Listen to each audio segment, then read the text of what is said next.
Излеговме со честна понуда и искрен пристап. На граѓаните им понудивме големи проекти, со кои градот Подисарот ќе добие нов софистициран и урбан лик, рече на денешната пресконференција кандидатот за градоначалник од СДСМ Благој Бочварски.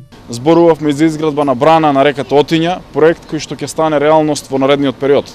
Понудивме проект за гасификација на нашиот град, што значи 20 км гасификациона мрежа во нашиот град, која што ќе изградиме за 4 години. Зборувавме за за изградба на модерен аквапарк во нашиот град со отворен и затворен базен, кој што ќе даде нов квалитет на нашиот град.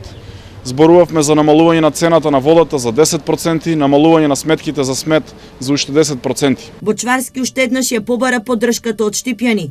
Им порача во недела масовно да излезат и да гласаат за бројот 19. Тоа ве повикувам сите мои сограѓани штипјани во недела на вториот круг на овие локални избори да излезете масовно, храбро, решително и со кренати глави, да го дадете вашиот глас за бројот 19, за Социјалдемократскиот сојуз и целата наша голема коалиција. Нови локални избори во првиот круг според податоците на Државната изборна комисија, Захариев го победи Бочварски со само 36 гласа. За Захариев гласале 13.966, а за Бочварски 13.930 штипјани.